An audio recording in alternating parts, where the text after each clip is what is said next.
Hello students, तो class 10th में CBSE ने जो सैम्पल पेपर साइंस का रिलीज किया है सेशन 2020 टू 2021 के लिए, उसको हम सॉल्व कर रहे थे और लास्ट वीडियो में हमने बच्चों क्वेश्चन नंबर 24 तक सॉल्व कर लिया था। इस वीडियो में स्टार्ट करेंगे क्वेश्चन नंबर 25 से। बट एक इन्फॉर्मेशन, जिन बच्चों को ये नया वीडियो मिला है, जाइए कमेंट सेक्शन में कमेंट पिन किया हुआ है, सबसे ऊपर जो कमेंट आ रहा होगा, ठीक है, पिन कमेंट उसको बोलते हैं। तो वहाँ रीड मोड पे जब आप क्लिक करोगे ना, तो आपको ऊपर जो हमने लिंक दिए हुए हैं वहाँ पे साइंस का सैम्पल पेपर का जो वीडियो का पूरा प्लेलिस्ट है, मतलब इसके पहले के अगर आपको पार्ट्स चाहिए तो वो मिल जाएंगे। मैथमेटिक्स का स्टैंडर्ड मैथमेटिक्स का जो सैम्पल पेपर 2020 टू 2021 सेशन के लिए सीबीएसई ने रिलीज़ किया, वो पूरा हमने सॉल्व किया, उसका लिंक मिल जाएगा। और आपको साइंस का और मैथ्स का जो पीडीएफ का लिंक है वो भी हमने वहाँ पे दे दिया है, ठीक है ना।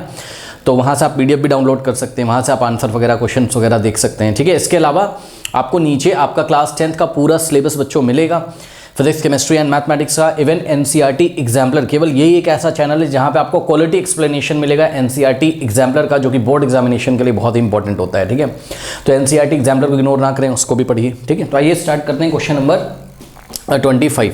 कह रहा है student observe the phenomena in the lab as a white light passes through a prism among many other colors. He observed the position of the two colors red and violet. What is the phenomena called? What is the reason for the violet light to bend more than white light? अब sorry, more than red light, ठीक है। अब ध्यान से check करिए students, यहाँ पे आपके पेपर में क्या किया इन्होंने, एक डायग्राम दिया हुआ है, तो वो डायग्राम मैं आपके सामने यहाँ पे देखिए बना देता हूँ पहले, ठीक है। यहाँ पे इन्होंने लिखा है ऐसे प्रिज्म, करेक्ट, और उसके बाद ये ऐसे करके कुछ यहाँ से वाइट लाइट आ रही है, ओके। और उसके बाद ये देखिए, ये कुछ इस तरीके से डायग्राम इन्होंने हमको दिया हुआ है, ठीक है, ये ऐसे, ठीक। यहाँ इन्होंने लिखा है रेड लाइट और यहाँ है आपका क्या, वॉयलेट, ठीक है। ये डायग्राम भी आपको एग्जाम में इन्होंने दिया हुआ है, करेक्ट। तो देखिए यहाँ पर क्या हो रहा है, आपको पता है कि क्वेश्चन अगर आप पढ़ो तो स्टूडेंट ने ऑब्जर्व किया कि उसने वाइट लाइट, यहाँ से वाइट लाइट प्रिज्म में डाली, तो उसने देखा कि भाई वाइट लाइट जब प्रिज्म से पास हुई तो अमंग मैनी अदर कलर्स, मतलब मैनी अदर कलर्स में आपको पता है विबग्योर होता है ना, वॉयलेट, इंडिगो, ब्लू, ये सब होता है, 7 कलर्स होते हैं तो सबको पता है। तो उसने रेड और वॉयलेट पे गौर किया। अब इस डायग्राम में अगर आप ध्यान से चेक करें तो यहाँ पर जो सबसे ज़्यादा बेंडिंग हुई है वो किसकी हुई है, वॉयलेट की। देखिए वॉयलेट की बेंडिंग सबसे ज़्यादा हुई है, ठीक है ना। और यहाँ पर क्या हुआ है, जैसे ही वाइट लाइट ये प्रिज्म में गई है तो यहाँ पर हमें पता है वाइट लाइट 7 कलर्स में डिवाइड हो जाती है, ठीक है, 7 कलर्स में डिवाइड हो जाती है। और अगर हम यहाँ सामने की स्क्रीन लगाएं तो हमें 7 कलर्स मिलते हैं, जिसको हम स्पेक्ट्रम बोलते हैं। लेकिन व्हाइट लाइट का 7 कलर्स में डिवाइड हो जाना, इस फिनोमेना को हम डिस्पर्शन बोलते हैं। ध्यान रखिएगा स्टूडेंट्स, स्कैटरिंग मत बोल देना, इसको हम क्या बोलते हैं, डिस्पर्शन। डिस्पर्शन मतलब फैल जाना, ठीक है। तो व्हाइट लाइट के 7 कलर कॉम्पोनेंट होते हैं और 7 कलर कॉम्पोनेंट में लाइट ऐसे डिस्पर्स हो जाती है जब हम उसको प्रिज्म से पास कराते हैं, ठीक है। अब इसका रीज़न क्या है, इसका रीज़न ये है कि व्हाइट लाइट के 7 कंपोनेंट्स होते हैं, वॉयलेट, इंडिगो, ब्लू, आपको पता है ना, VIBGYOR, VIB GYOR, VIBGYOR, violet, indigo, blue, green, green, yellow, orange, red, correct. तो ये जो कलर कंपोनेंट्स होते हैं, ठीक है, व्हाइट लाइट के जो कलर कंपोनेंट्स होते हैं प्रिज्म में, इनकी स्पीड अलग अलग होती है। ध्यान से सुन लीजिए, reason for dispersion, reason for dispersion भी एग्जाम में आपसे पूछ सकता है। तो रीज़न फॉर डिस्पर्शन क्या है, सुन लीजिए। Reason for dispersion is what, speed of white light in prism is different for different components, okay.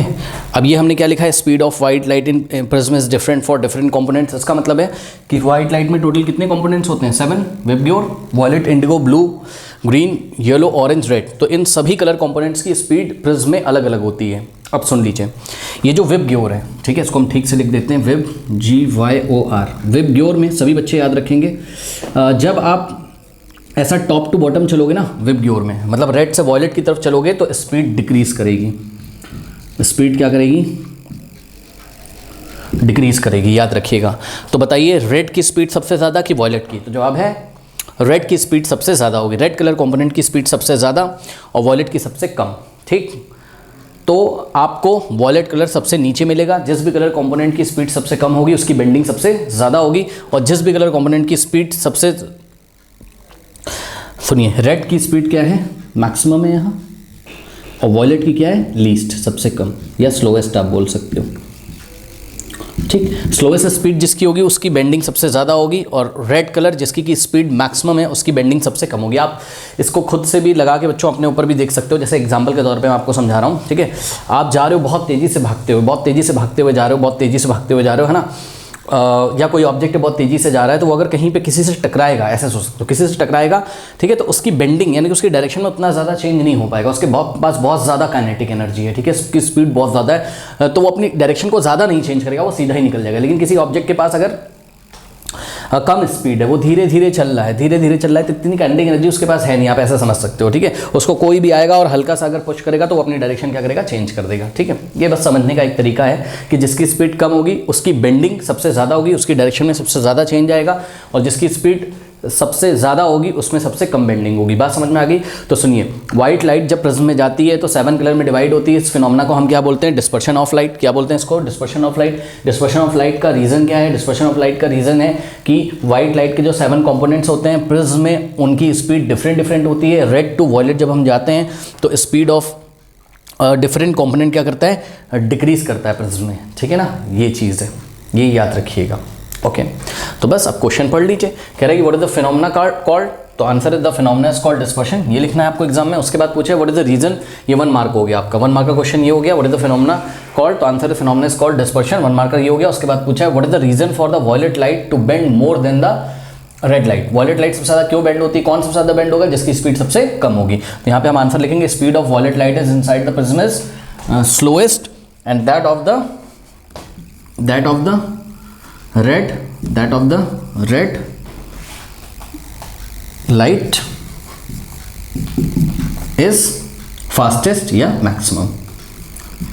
बस यही आपका आंसर है। ओके, तो इतना ही आपको एग्जाम में लिखना है। 1 मार्क्स यहाँ से आपको मिल गए। ओके, कर लीजिए।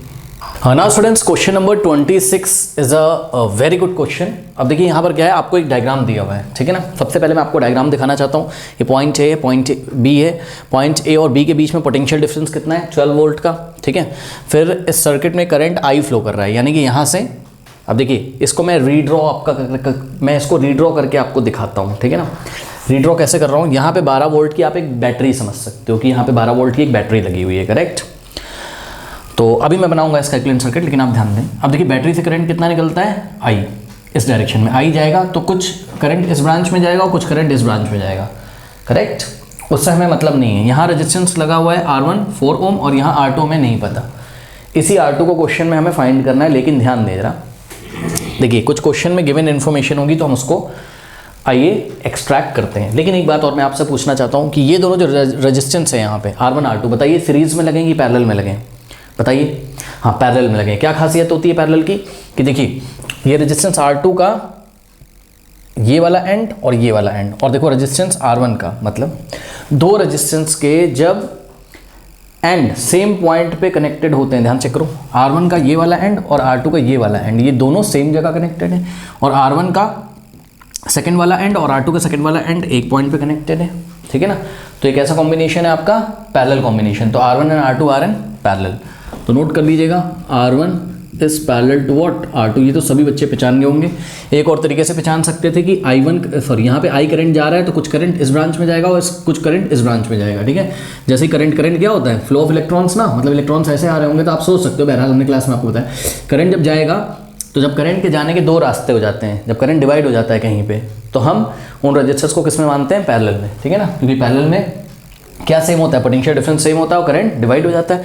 तो यहाँ से करंट जाएगा, मान लो कुछ करंट मान लो यहाँ चली गई, इसका नाम है I1, और कुछ करंट यहाँ चल गई, इसका नाम है I2। I1 इधर से आएगा ऐसे घूमते घूमते यहाँ तक I1, और ऊपर से I2 आ रहा है, ठीक है ना।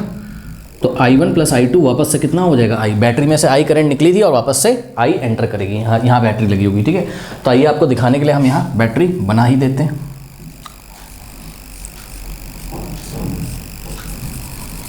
तो ये देखिए बैटरी का पॉजिटिव टर्मिनल, ये है नेगेटिव टर्मिनल। करंट प्लस से कहाँ चलेगी? माइनस में, ठीक है। आइए क्वेश्चन पढ़ते हैं। कह रहा है कि student has 2 resistors 2 ohm and 3 ohm. 2 ohm and 3 ohm. ध्यान दो, ये जो 2 ओम और 3 ओम के रजिस्टर्स हैं स्टूडेंट के पास, उसको आप दिमाग में रखिएगा, उसके पास हैं, ठीक, ध्यान रखिएगा। और ये 4 ओम पहले से सर्किट में R1 की जगह लगा हुआ है। अब आगे क्वेश्चन पढ़िए। कह रहा है कि she has to put one of them in a place of R2 as shown in the figure. Okay, अब वो जो स्टूडेंट है वो क्या करेगी कि 2 ओम और 3 ओम, इन दोनों में से एक रेजिस्टेंस उसको कहाँ लगाना है, एक रजिस्टर उसको लगाना है कहाँ, R2 की जगह। अब या तो 2 ओम लगाएगी या तो 3 ओम लगाएगी, लेकिन लगाने की कुछ बच्चों कंडीशन दी होगी। यही पूछा जा रहा है आपसे क्वेश्चन में भी, आगे चल के पढ़ोगे कि भाई कौन सा रजिस्टर लगाएगी R2 की जगह। यानी कि सीधे सीधे शब्दों में आपसे बात करें तो आपको R2 का वैल्यू फाइंड करना है यहाँ पे, और R2 जो भी आएगा वो या तो 2 ओम आएगा या तो 3 ओम, वो अभी आप देखिएगा। कह रहा है कि the current that she needs in the entire circuit is exactly 9 ampere. हाँ भाई एक बात बताओ, यहाँ पे शब्दों में ध्यान दें बच्चों, the current she needs in the entire circuit is exactly 9 ampere. Entire circuit की बात कर दी उसने, करंट जो उसको एंटायर सर्किट में मिलना है वो कितना होना चाहिए, 9 एम्पियर। अब एक बात बताइए, एंटायर सर्किट में करंट, ये I1 I2 की बात नहीं करोगे आप, I की बात करोगे। जितना करंट बैटरी से निकल रहा है उसको हम एंटायर सर्किट में करंट मानेंगे, ठीक है। तो ध्यान दो जरा, अब यहाँ से हम I1 I2 वापस हटा देते हैं, इससे हमें कोई फायदा भी नहीं है इस क्वेश्चन में। अब सुनिए, एक काम करते हैं, ध्यान से सुनिएगा, इस सर्किट का इक्विवेलेंट सर्किट बनाते हैं। सर ये इक्विवेलेंट सर्किट क्या होता है? इक्विवेलेंट सर्किट में हम लोग अपने मन में सोचते हैं कि लेट अस अज्यूम R1 और R2 की जगह एक इसका इक्विवेलेंट रेजिस्टेंस लगा हुआ है, यानी कि R1 और R2 जितना मिल के काम करते हैं ना, उतना ही कोई रजिस्टर R अकेला कर देता है। तो हम क्या करेंगे, R1 R2 को हटाएंगे और उसकी जगह क्या लगाएंगे, एक सिंगल रेजिस्टेंस जो कि इसका इक्विवेलेंट रेजिस्टेंस होगा R। तो ध्यान से चेक करो, क्योंकि ये दोनों कैसे हैं, पैरेलल में। देखिए सॉल्यूशन में हम लिख रहे हैं लेट द, ध्यान सुनिएगा, हमने बोला कि भाई लेट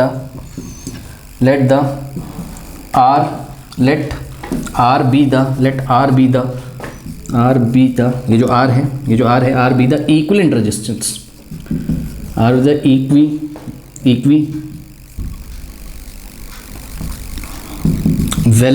इक्विवेलेंट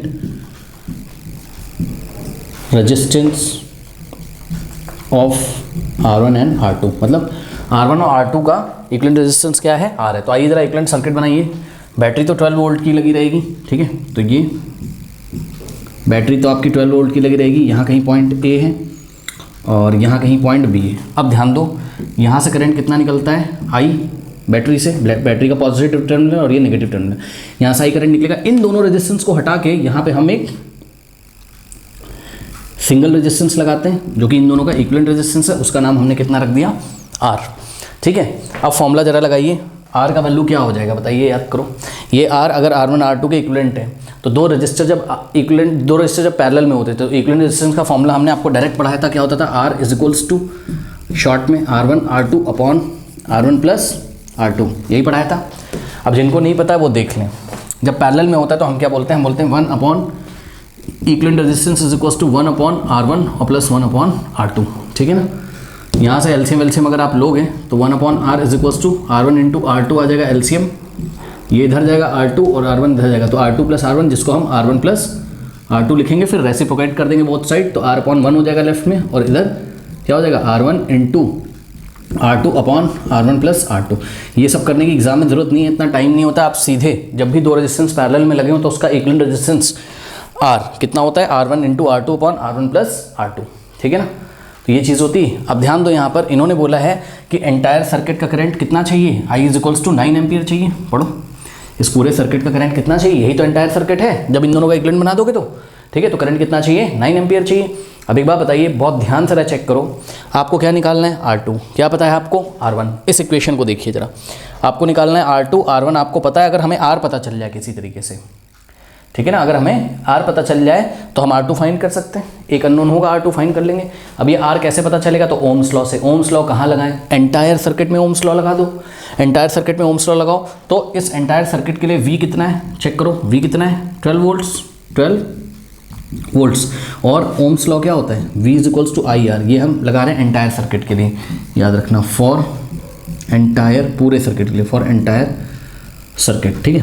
तो एंटायर सर्किट के लिए ध्यान से चेक करिए, कैपिटल R की वैल्यू कैसे आएगी, I से डिवाइड लग जाएगा, यानी कि this implies R is equals to V upon I। हाँ भाई, अब एंटायर सर्किट के लिए स्टूडेंट्स ध्यान से चेक करिए सर्किट को, V कितना है आपका 12, करेक्ट, अपॉन में I कितना है, करंट कितना है, ध्यान से चेक करिए। एंटायर सर्किट में current according to the question उनको कितना चाहिए, 9 एम्पियर, तो I की वैल्यू हो गई 9, करेक्ट। अब इसको सॉल्व कर लीजिए, 3 3 3 4, तो आपका रेजिस्टेंस कितना आ गया, 4 अपॉन 3 ओम्स, ठीक है।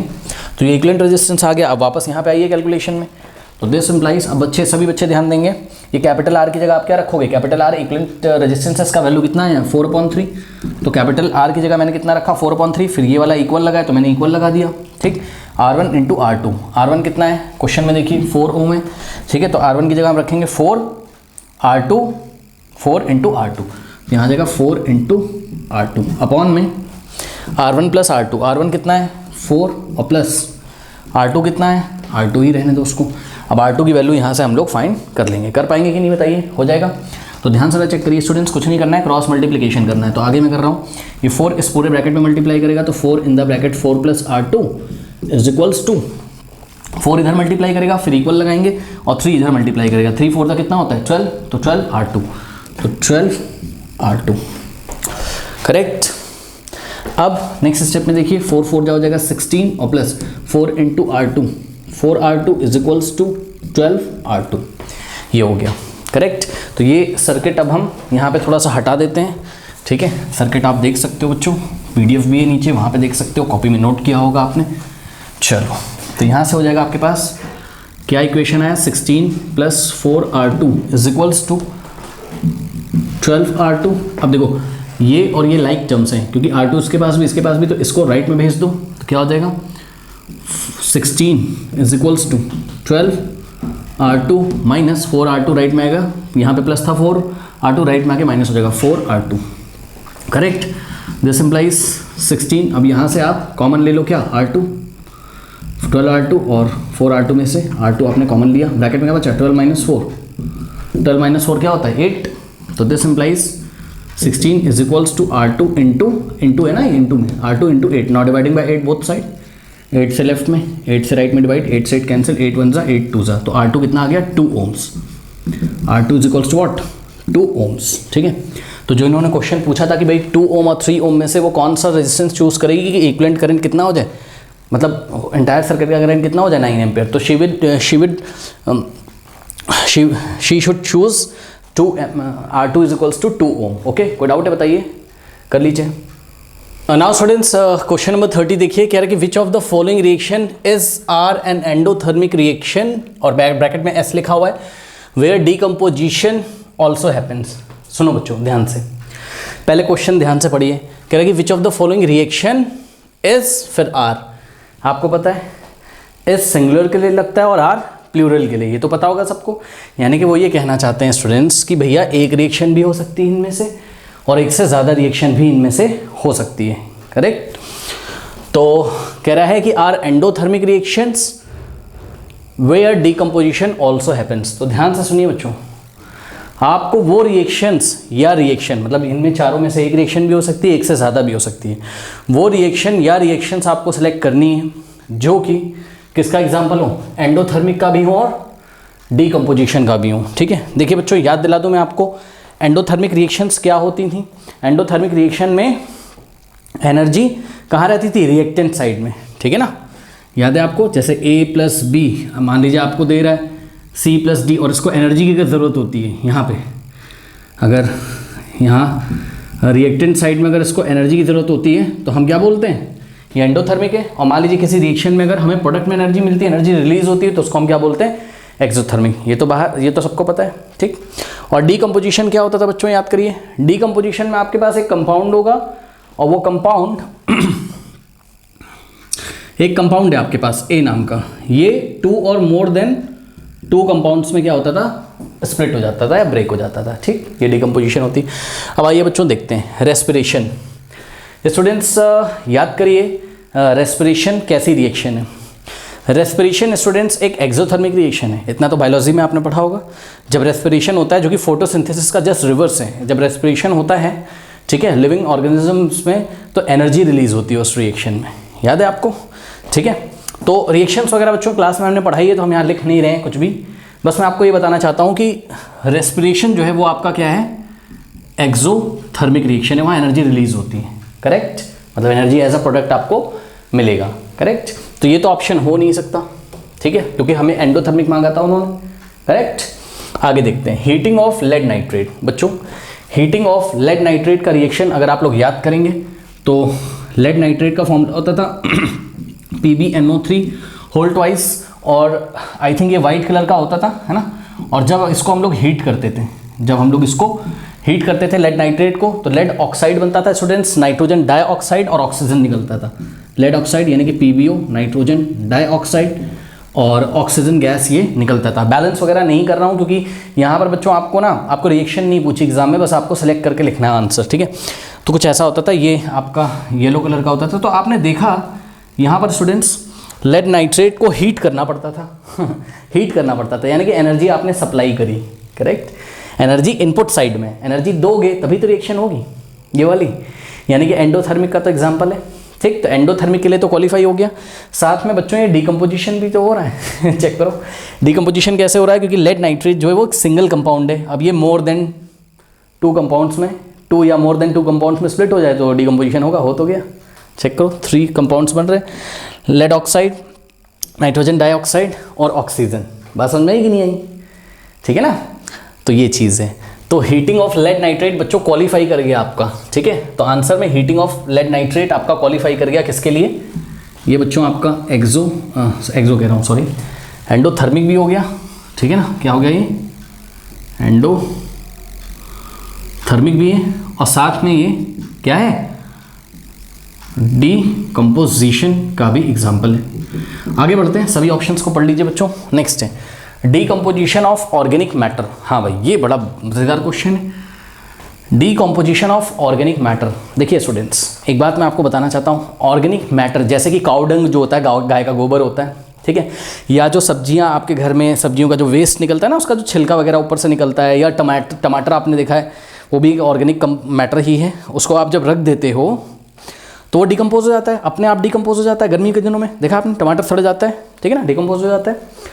तो होता क्या है इस प्रोसेस में, कोई भी ऑर्गेनिक मैटर, जैसे अब पत्तियां गिरी, ऊपर से पत्तियां नीचे गिरी, ठीक है, पेड़ की पत्तियां सूख के नीचे गिरी, अब वो भी ऑर्गेनिक मैटर है, वो भी डिकम्पोज। क्यों होता है डिकम्पोज, क्यों होगा डिकम्पोज बच्चों, ध्यान से सुनिए। डिकम्पोज ऑर्गेनिक मैटर तभी और अपने आप से हो जाता है। मजे की बात यह है कि आपको कोई एफर्ट नहीं लगाना पड़ता है, ध्यान से सुनिएगा मेरी बात, आपको कोई एफर्ट नहीं लगाना पड़ता है। पेड़ से पत्ती गिरेगी, अपने आप सड़ जाएगी, काउ डंग जो होगा वो अपने आप डिकम्पोज हो जाएगा, और डिकम्पोज होकर बहुत सारे ऑर्गेनिक कंपाउंड्स बनते हैं, तो उनकी हम चर्चा नहीं करेंगे। लेकिन एक इंपॉर्टेंट बात ये बताता हूँ बच्चों, ऑर्गेनिक मैटर खुद से डिकम्पोज हो गया, ऐसी रिएक्शंस को हम क्या बोलते थे, याद करिए, स्पॉन्टेनियस रिएक्शंस। क्लास में हमने पढ़ा है स्पॉन्टेनियस रिएक्शंस में आपको कुछ एफर्ट नहीं लगाना पड़ता, वो खुद पे खुद हो जाएंगी नेचर में। अब सुनो, खुद पे खुद कोई चीज हो रही है, इसका मतलब क्या हो रहा है बताओ, वो स्टेबल हो रहा है। सिस्टम क्या हो रहा है, स्टेबल हो रहा है, सिस्टम स्टेबल हो रहा है। अगर सिस्टम स्टेबल होगा, सिस्टम अगर स्टेबल होगा, देखो नेचर जो होता है, नेचर हमारा,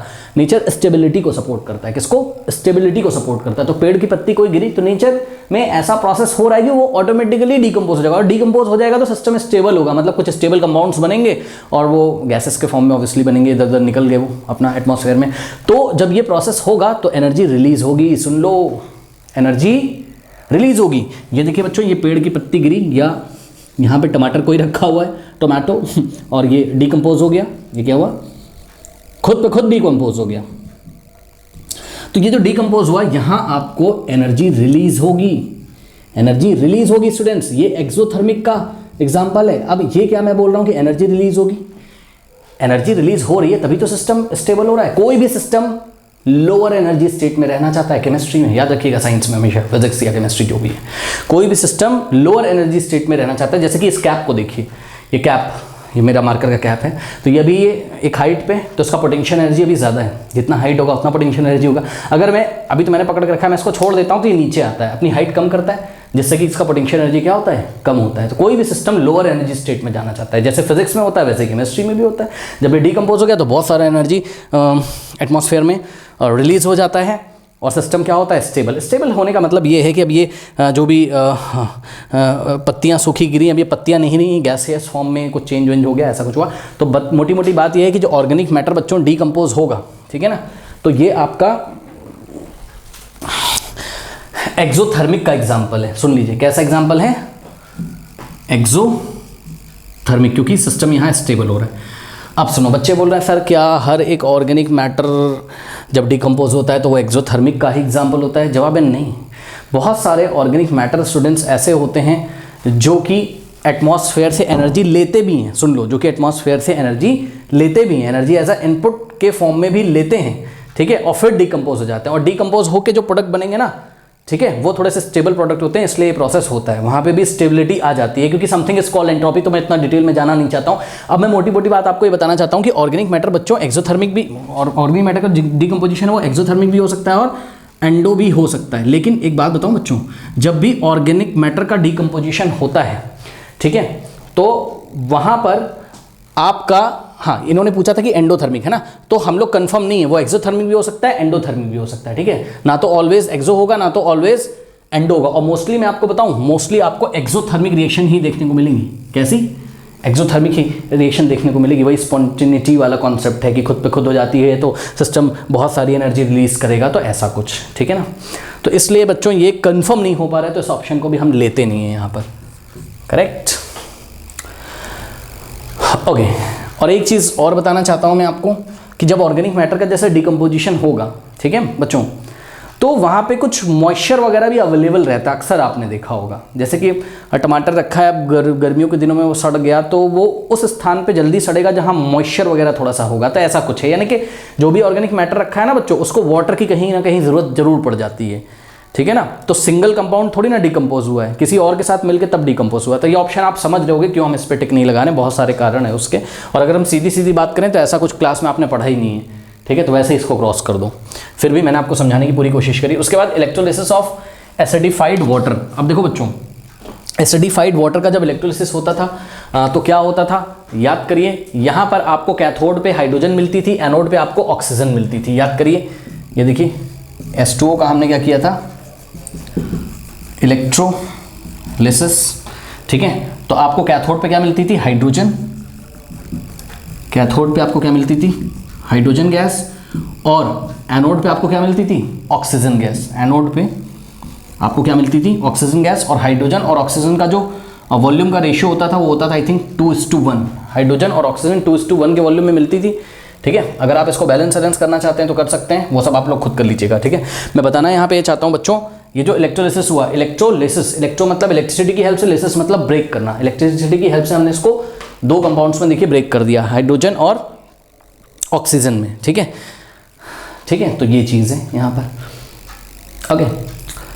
तो यहाँ डिकम्पोजिशन हुआ कि नहीं हुआ बताइए। हालांकि कंपाउंड्स नहीं है, एलिमेंट है, ये एलिमेंटल फॉर्म में, कि बिकॉज यहाँ ऑक्सीजन के अलावा कुछ और नहीं है, ठीक है, और यहाँ हाइड्रोजन के अलावा कुछ और नहीं है। लेकिन जब बहुत सारा ऑक्सीजन हमारे पास ऐसा आएगा तो हम बोलेंगे हाँ भाई हमारे पास क्या है, कंपाउंड है। बहुत सारा हाइड्रोजन हमारे पास होगा तो हम बोलेंगे हमारे पास कंपाउंड है। तो आप देख रहे हो एक कंपाउंड दो कंपाउंड्स में ब्रेक हो गया इस तरीके से, ठीक है। तो डिकम्पोजिशन तो हो गया। क्या ये एंडोथर्मिक है? अब यहाँ बच्चे कन्फ्यूज होंगे।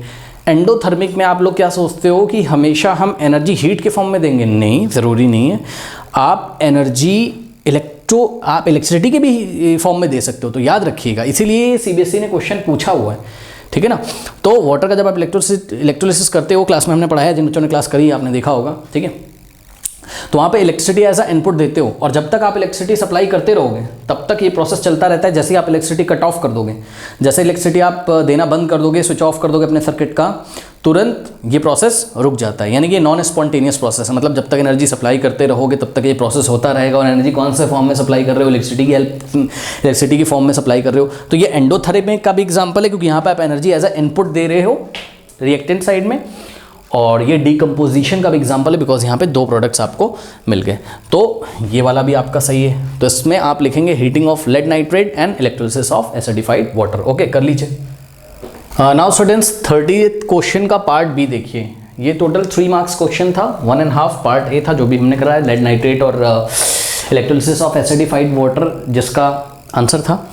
और पार्ट बी ये भी 1.5 मार्क्स का है, तो टोटल आपके 3 मार्क्स हो जाएंगे। Silver chloride when kept in an open turn grey. अब ये क्वेश्चन हमने आपको NCERT एग्जाम्पलर में भी कराया हुआ है, क्लास में भी पढ़ाया हुआ है। Silver chloride, what is the formula of silver chloride? AgCl।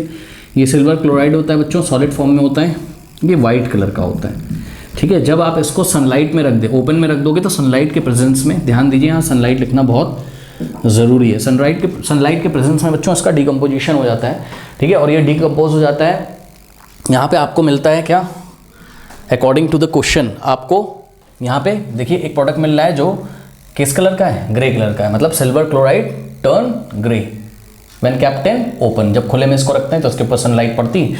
और ग्रे कलर का क्या मिलता है आपको, सिल्वर मिलता है। ये सॉलिड फॉर्म में ये वाइट और ग्रे कलर का ही सिल्वर मिलता है। सिल्वर देखा ना, चांदी की पायल वगैरह मम्मी वगैरह की देखी होगी आपने, तो वैसा कुछ, ठीक है। वाइट ग्रे कलर का सिल्वर मिलता है और साथ में आपको क्या मिलती है, क्लोरीन गैस मिलती है। और एक क्लोरीन गैस का कलर कैसा होता था, येलोइश ग्रीन, ठीक है। तो ये क्लास में हमने कई बार आपको बताया, इसको बैलेंस कर लीजिए, ठीक। तो बैलेंस कैसे करेंगे, ध्यान से चेक करो। क्लोरीन यहाँ पे 2 है तो यहाँ 2 लगा देंगे और यहाँ सिल्वर 2, अब ये बैलेंस हो गया।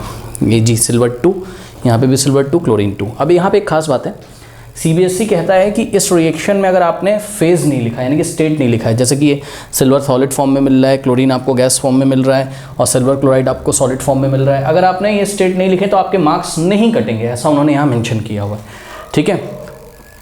तो बस इसी को आप लैंग्वेज फॉर्म में लिख दीजिएगा कि जब हम सिल्वर क्लोराइड को लाइट में रखते हैं, सनलाइट राइट में, तो डिकम्पोज हो जाता है किसमें, सिल्वर और क्लोरीन गैस में। सिल्वर का कलर लिख दीजिएगा, वाइट ग्रे कलर का सिल्वर मिलता है, येलोइश ग्रीन कलर की आपको क्लोरीन गैस मिलती है। और ये भी किसका एग्जांपल है, ये भी डिकम्पोजिशन रिएक्शन का ही एग्जांपल है, क्योंकि यहाँ पर ध्यान से चेक करिए, यहाँ पे आप एनर्जी के फॉर्म में क्या दे रहे हो, सनलाइट दे रहे हो, तो एंडोथर्मिक का ही ये एग्जाम्पल है, ठीक है स्टूडेंट्स।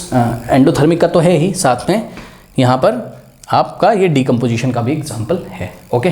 तो इसको नोट कर लीजिए। तो स्टूडेंट्स क्वेश्चन नंबर 31 का जो सॉल्यूशन है वो एंड स्क्रीन पे आ रहा होगा, जाते आते कमेंट सेक्शन में जो पिन कमेंट है उसको चेक करना ना भूलें। मिलते हैं नेक्स्ट वीडियो में, तब तक के लिए पढ़ते रहिए, बढ़ते रहिए, ऑल द बेस्ट।